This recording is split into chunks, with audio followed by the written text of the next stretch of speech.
Hi, I'm George Jelinek. 25 years ago, at age 45, I was diagnosed with MS after my mother died of the same illness years earlier. Within weeks, I had developed what is now known as the Overcoming MS program, a formula that I hoped would keep me well over the long term. 3 months after diagnosis, realizing the importance of expressing difficult feelings, I started writing regularly in my diary. Passing the 25-year milestone this year, and now aged 70 and perfectly well, I felt that perhaps my diaries might be of use to other people with MS facing similar hurdles. So in this audio series, I narrate my diaries exactly as they were written a quarter of a century ago, changing only one or two details to protect people described in the journals. I hope that listening to my own personal struggles, fears and occasional successes may resonate with you and trigger your own reflection. I hope you may also be inspired to give back to Overcoming MS, the charity, by joining a circle, perhaps even becoming an ambassador, by volunteering, donating or fundraising, or joining the conversation in the Live Well Hub app. Most of all, I hope that this very personal account of what I experienced can provide you with hope, real hope, that overcoming MS is possible.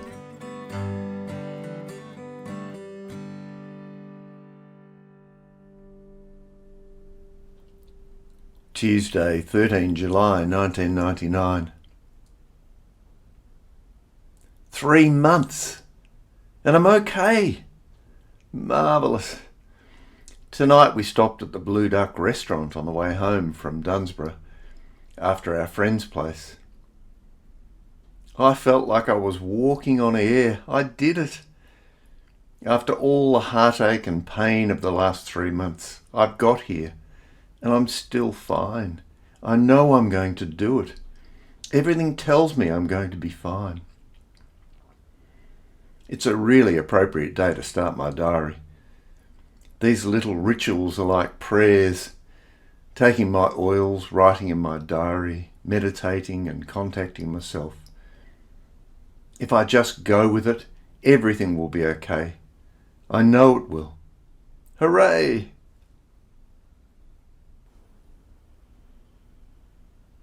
Wednesday, 14 July 1999. I got a big insight from Siegel's book, Peace, Love and Healing, the other day. I realised why dreams and imagery are so important, and it helped explain why Caroline Myss is so into thinking and looking at things symbolically. The subconscious and unconscious minds think in images, a far more basic level than the conscious mind, which thinks in words. Hence the daily bombardment of words in our thoughts, yet our dreams are mainly visual. Bernie's exhortation to allow the images to come and to try and understand them in dreams without being afraid of them resulted in a really vivid, fantastic dream last night. As Bernie says, once you tune into them and look for the messages, they come more frequently. I woke at about 3:30 a.m. having dreamt I was walking up to the top of my childhood street with a few people.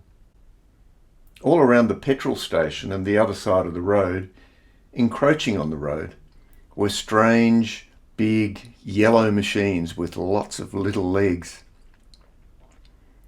As we crossed over the road, I left my friends thinking I could go through a gap between two machines, when a big, powerful man in blue overalls got into the biggest machine and started it.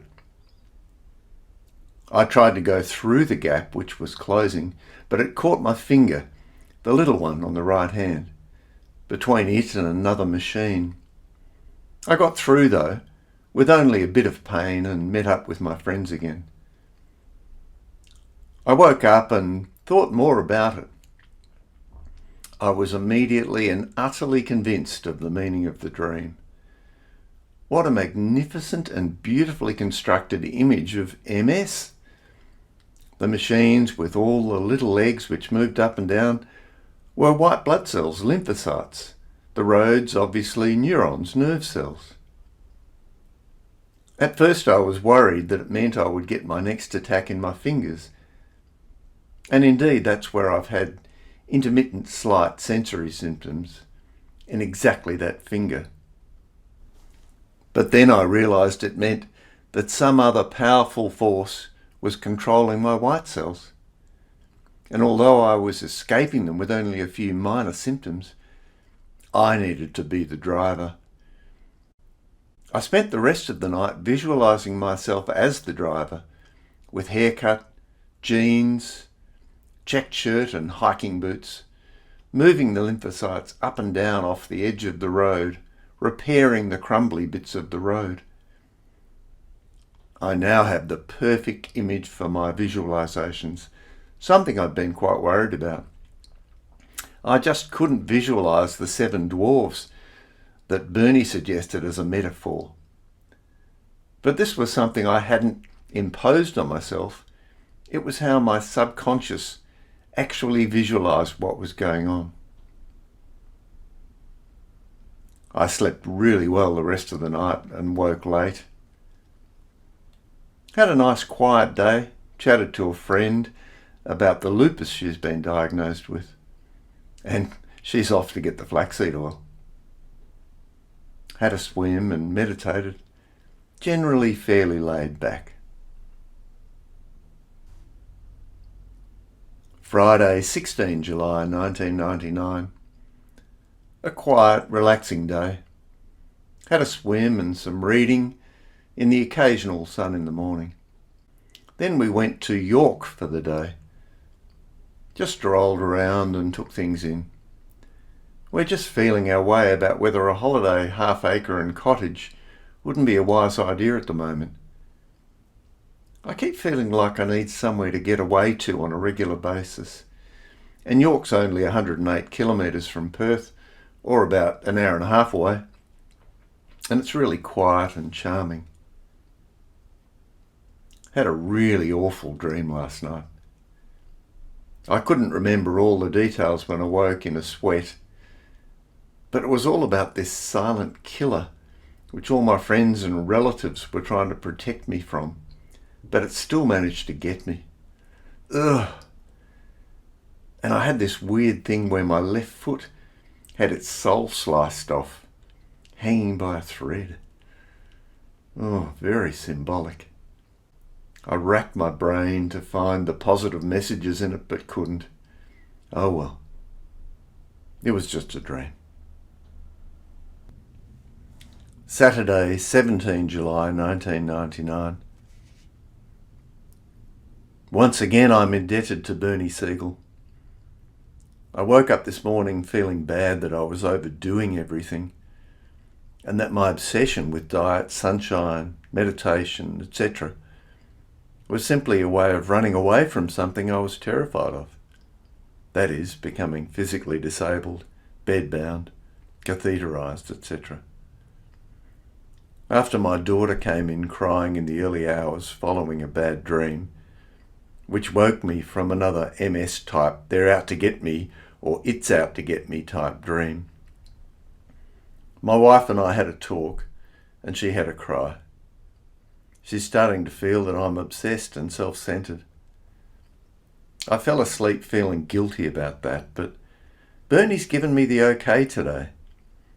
I realise on rereading him that I'm doing exactly what survivors do, that I'm not running away, but that I'm doing everything in my power to stop this disease progressing, and at the same time learning about myself and how to live for the moment. I'm not doing anything wrong. As Bernie says, every illness changes people. It's ensuring that the change is for the better that's important. In my case, I know I'm better at looking after myself, and that reflects in being better at loving and looking after others in my life. Let it roll.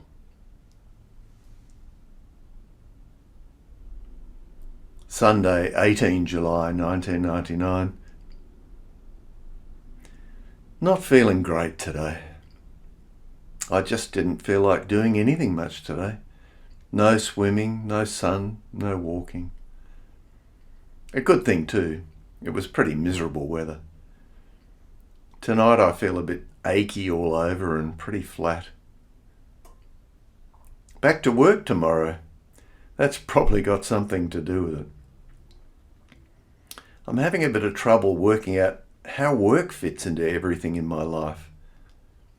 I feel pretty sure if I had enough finances, I'd give it up and maybe just write a few books or not really do much except enjoy life.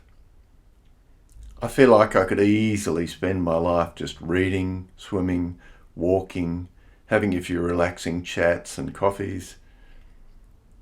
Why do we all have to work? All the satisfaction I've got from it seems a little insignificant now. But I'm not sure there's anything I'd rather do as far as work goes. Just relax and enjoy each day. Oh well.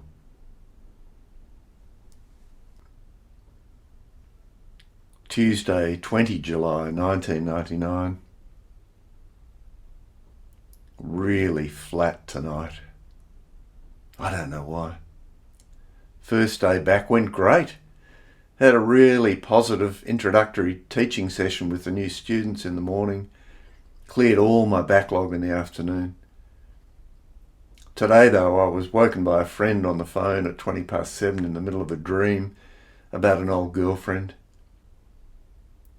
First time I've dreamt of her for ages and ages. She'd come up and sat next to me in the dream somewhere, in front of some of my friends, and I was getting cross, going over old ground. Seems like there must be a bit of hostility there that I need to get rid of. I must go and see her and have a chat. It'll probably be like the one I had with my old boss, and we won't end up discussing much of substance, but I'm sure I'll feel better. My other dream was about my current boss lecturing at me. And I guess I've got some unresolved issues there too. Don't really know why I'm so flat today though. It was kind of a nothing day and I can't seem to get worked up about work, which somehow now seems so trivial. Oh well. Wednesday, 21 July 1999. Really good day today. I started my book. It's going to be a great journey writing this, and it's going to awaken a whole lot of things that have been a bit buried. It'll be hard for my siblings to read it too when I finished it, but it really feels right to be doing this. There's such a symmetry about so many things in my life. It's going to be great. Thursday, 22 July 1999. Another really good day. Got our new research assistant today, then did well in our practice interview for the National Heart Foundation grant. I finished my day off by getting my colleague to agree, very happily, saying it's a privilege to take over from me as editor of the journal. And I wrote some more of my book. I'm really going well and doing it easy. Saturday, 24 July 1999. Yesterday was a very bad day. I couldn't face writing anything in the diary. I don't know. Everything just kind of fell apart. I'm starting to sense the pressure that my concentration on myself, something that I feel is absolutely necessary at this stage, is putting on my relationships. It's clear that so much of my life right now is MS and more MS, and that makes it very hard for a partner and those around me. I don't know what to do though. I feel I've been really positive and open about how I'm feeling, and not carping on about doom and gloom, but nevertheless it seems to be taking its toll. It's hard. I really feel inspired from time to time about how I'm actually going, and I guess I'm going to have to learn to just get on with it on my own rather than sharing too much of it. I still feel, though, that it's better letting it out than keeping it in. But I need to find someone else to talk to about all this. It's too big a thing for just a partner to carry. My brother might be a good option. I'll have to think about it. It's certainly not easy. I guess it was unrealistic to think that a partner could just manage this intense process and not find it hard going. Still, I keep thinking how much harder it would be and is going to get for everyone if I fail and end up very disabled. Imagine someone trying to work full-time and support a family while I'm dependent at home, needing constant looking after. That's when things get really hard, as I know only too well. I feel like I need to get this stuff out, yet doing so puts a real strain on the family. Maybe writing the book will be a good way of expressing it without burdening others. Perhaps I can just look at the book as a trusted friend I'm confiding in. We'll see.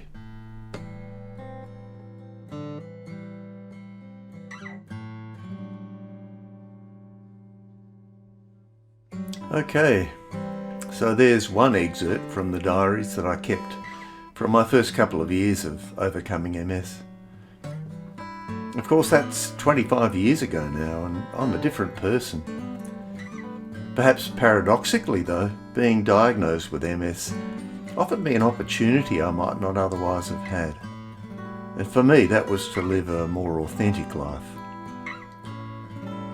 In listening to this account, perhaps you found a sense of some freedom to explore your own insights and whatever opportunities that may have arisen for you as a result of the diagnosis of MS. Every journey after a MS diagnosis is different. This has been just a small part of mine. Finding your own way through the ups and downs is what the journey is all about. Overcoming MS is here to provide a few signposts and support along the path, but the journey is your own. Have faith in yourself and in your own capacity to be well. And please, join me again in a couple of weeks' time for another episode of the Journals.